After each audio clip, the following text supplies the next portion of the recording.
Shalom Bapak Ibu Saudara yang dikasihi oleh Tuhan.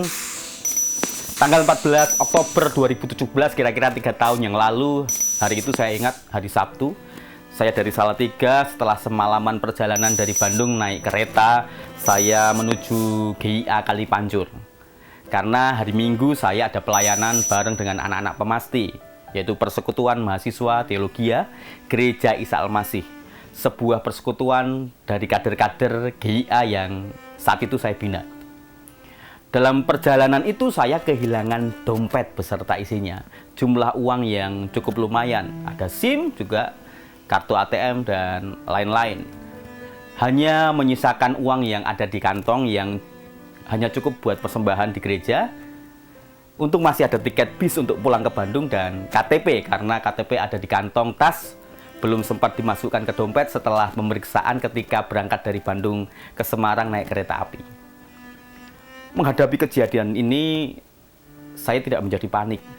Aneh dalam hati, merasa damai sejahtera.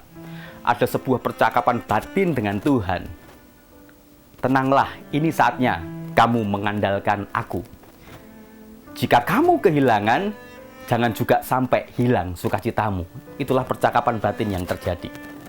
Bahkan saat ketika selesai pelayanan, saya mendapat berkat kasih dari gereja, itu pun ada dorongan kuat, percakapan batin dengan Tuhan, untuk menyerahkan uang yang saya dapat itu ke anak-anak Pemasti. Dan saya harus tetap cukup mengandalkan Tuhan dan taat kepada Tuhan saja. Saya diajak belajar taat dengan Tuhan dan tidak melekat dengan uang yang kadang membuat saya merasa aman. Keluaran 33 ayat 5 dikatakan di sana, berfirmanlah Tuhan kepada Musa, katakanlah kepada orang Israel, kamu ini bangsa yang tegar tengkuk.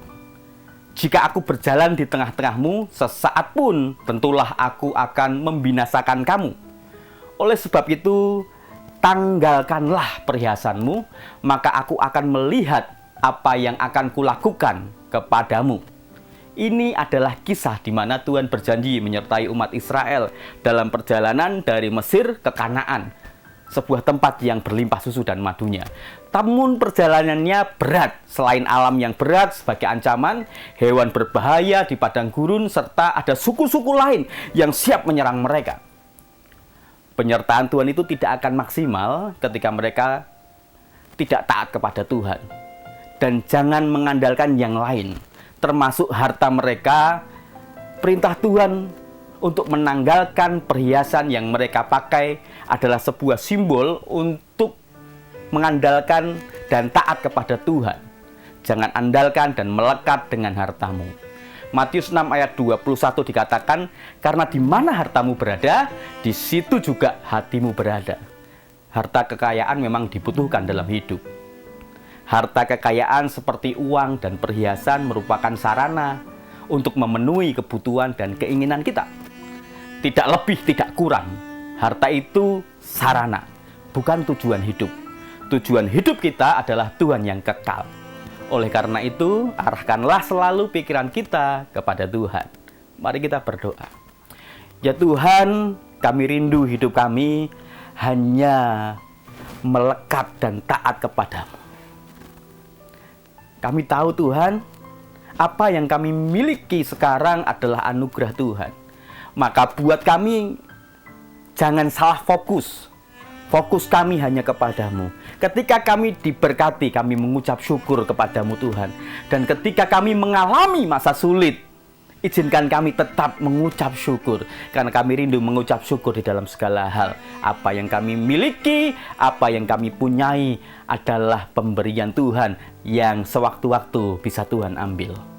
Terima kasih Tuhan Yesus, kami berdoa untuk jemaat-jemaat Tuhan yang sekarang sedang mengalami kesulitan hidup.